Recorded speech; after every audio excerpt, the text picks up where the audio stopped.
ว่าซื้อคำน้อยก็ว่าซื้อคำน้อยคงเพียงกับจังเดาวันทันแต่ว่าไอ้ซื้อคำน้อยแต่ว่าเราว่าคนฟอหันเนาะแต่ว่าให้จังเดาคนเห็นเนาะเอาเข้าใจเอานี่เขาไปเอาย่าลองลำเรื่องดูอยากฟังลำเรื่องนะเด้เนี่ย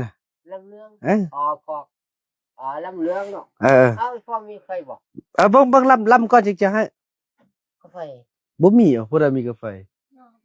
เอาคอเด้คอเด้อเอ้ยฉะนั้นบ่มีฉะนั้นไอ้วาดมีบ่กาแฟนี่กาแฟน่ะไอ้กาแฟมันเป็นกาแฟเฮากาแฟว่าต่อซื่อบัดนี้ไอ้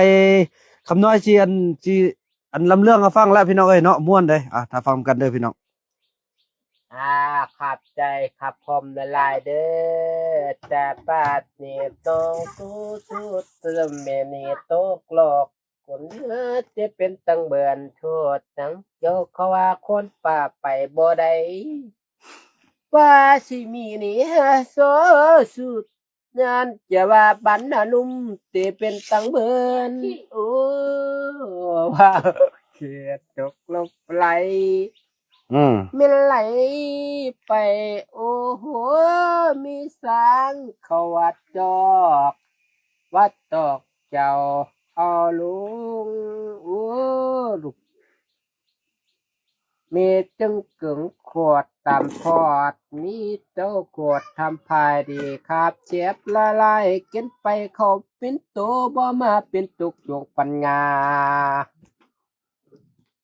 เจ้ามาเป็นงาสิเป็นพ่อนี่เป็นพ่อชิวาเอ้ย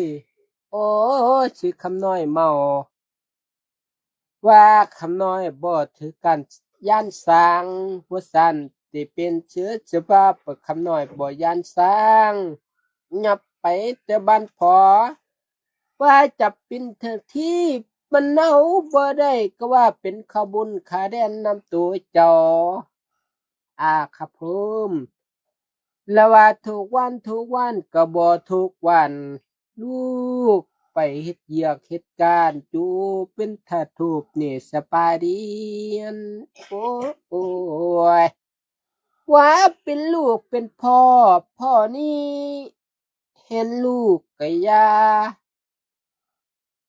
ามันถือต้องว่าเป็นเขาแยกกินยามาเกลียดไปแล้ววันเกิดไปสุขวนพอเด้อสิว่าเป็นตัวเจ้าว่าซื้อคำน้อยจับไปตำคุกแล้วจับไปตัวซ้ำนี่แม่นแล้วถูกต้องสบายดีเด้อแม่เพชรทองคำเนาะเพิ่นว่าเมาแต่เช้าแท้เพิ่นมาลิ้นบุญเนาะบ่เฮ็ดบุญไอ้คำน้อยปานเมาพรเนาะน้องลิต้าเนาะโอ้ปังๆเด้อน้องสิได้ใครมาน้องธุรกิจการงานอันใหม่ขอให้ฮู้ให้เฮืองน้องเอ้ยเอาลุยต่อบัดนี้เอานี่นะบัดนี้ห้องเพลงบัดนี้ห้องเพลงนะห้องเพลงนะห้องเพลงมาอ้ายบัดนี้ว่าลูกนี้ลูกออกมานอกได้ว่าซั่นบ่ฮือหลับบ่ฮือนอนซื้อก่อนน้ำพ่อนี่พ่อก็ไปน่ะพ่อก็บ่ปักลูกพ่อปักดุได้โทรศัพท์นี่ก็ว่าซื้อคำน้อยก็ว่าไอ้พ่อเขาชักนี่โทรศัพท์น่ะของน้องสิอีกที่อย่าลิ้นของเขาเด้อบ่ก็ซื้อคำน้อยเนาะคำน้อยตัดทิ่มใจบ่มีโทรศัพท์ก็เด้อไปติ๊กตกน้ำว่าอันเจ้ากินเหล้าได้ไปโทรศัพท์บ่บักคิงก็ว่าพ่อจับขอบใจเด้ออ้ายก็เช่นกันเด้อเฮงๆปังๆเช่นกันเด้อน้องเด้อน้องไปตั้งอยู่ไสเนาะอยู่บ้านเฮาพุ่นบ่เลยอยู่นครหลวงวิจันทน์น้องเปิดอันร้านขายเครื่องเนาะน้องลิต้าเป็น FC ที่ว่าได้ติดตามแล้วก็ช่วยเหลือบ่าวบุญนำมาแต่โดนตะกี้แต่หึงน่ะคืออันพอต้องเรื่องว่าแหละพี่น้องเอ้ยเนาะ ตอนนี้เพิ่นก็ อันนี้เขาเจาะกินหมดแล้วก็พอ โดย เขาเจาะกิน อ้าวลำเรื่องต่อมานี่นะอยากฟังลำเรื่องนี่นะ ว่าสิย่างไป เอาห้องเพลงมาเนี่ยเอาห้องเพลง คำว่าที่ย่างไปอยู่เฉยไปสักเลยกินเหล้า ห้องก็ห้องกินเหล้าแล้วก็ห้องให้ลูกฟังโอ้ เนาะ นะขับใจมี ลู เป็ด กฟังแล้วก็ลูกจะเอาเงินให้เจ้าไปซื้อเลยซื้อบัตรโทร เอา ศัพท์ บ่ เอา มีนะบ่มี โทรศัพท์เจ้าดิ นี่ อย่าอันนี้ของน้อง นี่ เปิดอยู่ตลาดดงคำสร้างอยู่นครหลวงเวียงจันทน์อายโอ้โดยขอบใจน้อง นี่นะโทร มา ศัพท์ เบิ้ลแล้วมาอมเบิ้ลแล้ว โอ้มาลินหมดแล้ว ขับใจ มีอยากรู้กัน เอาให้สิบ่มีโทรศัพท์อันโทรศัพท์เฮาบ่ได้เฮ็ด เอาขับใจมีลูกก็ออกมาแล้ว อีลูกไว้อีลูกว่าอีซื้อโทรศัพท์เอาให้พ่อบ่ได้ซื้อซ้ำปานนี้แต่ละปี น่ะแต่ละปีเห็นบ่โอ้บ่มีเงินนะ เดือนบ่ได้ซ้ำ ซื้อข้าวให้กินก็ต้องแห้งแล้วนี่ไปซื้อซับเต็ม ไปเลยบัดนี้เฮ็ดยะลูก เซาลี่ เฮ็ดยะ เซานั่นน่ะเซาลี่บ่กินติ ขับใจ ตักเนี่ยอ้น เนาะ ยังอ่อนแท้ คนไหนกินเหล้าเป็นเบียร์เนาะ กินเมาแล้วก็ล้ำพรจะดีโอ้พรงามๆแล้วอีลูกก็เบิ่งให้เงินหา เอาอันอีคุณอันอีนู่นไปใส่ ไปสถานช่องบันไปหุ่น เอาสักกัน ไปเก็บเอาเงินบ่มีเงิน น่ะ เราไปเฮียอยู่ท่าลูกเขา อืม ก่อนลูกก่อนเขาบอกเขาสิ เก่าเนาะ อันนี้บัดนั้นเอาขึ้นไปเด้อไปดำอันนี้ออก ป่า ตัวป่า ไป โอ้เนี่ยพี่น้องเขาเจ้าก็ แล้ว มีของฝากของตอน อยากป่า โอ้เป็นปลาม่อมมันบ่นี่พี่น้อง ปลาดีเด้ อันห่ออันนี้เป็นนั่นได้เป็นปลาแห้งพี่น้องขอบใจเด้อบ่เด้อนี่เขาเจ้าก็มีของฝากของตอนจังซี่แหละพี่น้องเลี้ยงคนเนาะเพิ่นก็มี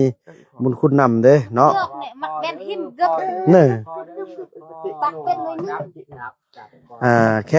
ข้งลูกของซาลีก็เริ่มโอเคเริ่มซื้อแล้วเริ่มเบ็ดไปพี่น้องเอ้ยเนาะ พอเด้อพอปนำเด้อ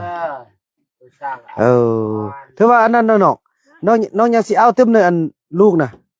อยากสิมานตึมบ่ อ้ายบ่เอา บ่เอาแล้วเนาะเมื่อยเนาะ ว่าพินก็ว่าจะเอาบ่เอามันว่าสิเช้าว่าสิเอาหนู เบิ่งน้อยแน่คิดฮอดนี่เนาะนี่เด้อแม่เด้อแม่เพชรทองคำเนาะนี่ตุยพี่ดีงามพี่น้องเนาะเนี่ยอันนี้ก็เป็นเครื่องที่ FC หลายๆบอลหลายๆท่านเพิ่นส่งมาให้เนาะก็ขอบอกขอบใจทุกท่านที่ได้ส่งเครื่องมาให้ซาลีเนาะนี่มีหลายผู้คนที่ใจดีเนาะส่งบ่ว่าจะเป็นภาคใต้ภาคเหนือบ่เป็นอยู่นอกอยู่ในต่างประเทศพี่น้องเอ้ยที่ว่าเพิ่นได้อิดูตนซาลีเนาะแล้วก็นี่เบิ่งค่าเนาะเพราะว่าเขาเจ้าอยากเห็นอันค่าลูก ปักเพียงนี่ ได้เริ่มอันนี้ก็เริ่มเบ็ดขึ้นละอันนี้ก็เบ็ดขึ้นละ เพียงมาเลย แล้วเบื้องนี้น่ะโอเคละยังแต่เบื้องนี้พี่น้องเนาะ ยังที่ตั้งอันนี้ บ่นี่ยังเบื้องนี้ยังเบื้องนี้เบื้องนี้เนี่ยเริ่มดีแล้วเนาะ ว่าปักเพียงหั่นน่ะ อันนี้นี่พอดียังที่อันทางนี้ อันบอนไอายฟักยาอยู่ตลาดเซาห้อมใดโดยอันนั้นเด้อบอนฟักยาแล้วแม่นอยู่โตห้องหม้ออันองค์คาเทียมแหละเวลาเขาเข้าไปมันจะมีร้านขายเครื่องของกินอันร้านเดียวนี่แหละอยู่ในห้องหม้อเลยเนาะอยู่ห้องหม้อองค์คาเทียมเด้อไกลตลาดเซาเขตภูเวียงเนาะเขตคูเวียงแถวอีหยังก็เพิ่นเอิ้นไกลพักสั้นมาไปหนิดนึงเนาะฝากเข้าไปเอาให้เด้อถ้าว่าท่านใดอยู่ทางนครหลวงเวียงจันทน์เนาะส่วนออเดอร์ที่หลายท่านได้ส่งมานั้นบ่าวบ่นำขึ้นออเดอร์ไว้ให้แล้วเป็นวันที่17จะได้ส่งทั่วประเทศเริ่มปกติพี่น้องพอตอนนี้บริษัทขนส่งทุกบริษัทเพิ่นก็ได้ปิดการรับเนาะการส่งเพราะว่าพักสงกรานต์นี่พี่น้องเอ้ยเนาะประมาณวันที่17พี่น้องเอ้ยวันที่17ก็สิได้เริ่มต้นในการที่ว่าเปิดขนส่งปกติแล้วก็บ่าวนั้นจะส่งออเดอร์ให้ตำลังเด้อเนาะส่วนท่านใดที่อยากได้ยาพื้นเมืองพอต้องเรืองก็เอาวันที่17 18 บ่แม่นว่า18ก็บ่แม่น17กับ18นี่แหละบ่าวนำสิลงไปเวียงเนาะไปคือเก่านี่แหละฮอดกำหนดที่ว่าเอาอันนี้ออกให้ทางคนน้อยแล้วก็สิห้ำขึ้นพยายามดัดขึ้นพี่น้องให้มันซื่อเนาะสวัสดีวันสงกรานต์ค่ะทุกๆคน FC จังหวัดตรากค่ะเนาะขอบคุณหลายๆเด้อ FC ทางจังหวัดตรากเด้อเนาะขอให้อยู่ดีมีแรงสุขสันต์วันสงกรานต์ขอให้ทุกคนจงเล่นสงกรานต์อย่างมีสติและมีความสุขและตลอดปลอดภัยทุกประกาศเนาะขอให้มีแต่ความสุขความเจริญอย่าสุเจ็บอย่าสุเป็นความเจ็บอย่าใดความใครอย่าได้มีกันเนาะขึ้นฮอดอันเวียงเนาะขึ้นฮอดน้องแอเนาะเย็นเนาะแต่ว่าอยู่พี่ก็เย็นแบบธรรมชาติพี่น้องบ่ได้ร้อนเด้ว่าเฮาอยู่นี่ก็แบบเย็นอยู่แบบธรรมชาตินะ เป็นยังไง อ้าวรถยังเสียงดังก็ดอก เป็นยังดังไงรถจักร แม่นแหละเอาคือมาหยุดหันออกไปเบิ่งเนาะ เลย มันรถปักส่วนไหนคือว่าดังแฮงแท้พี่น้อง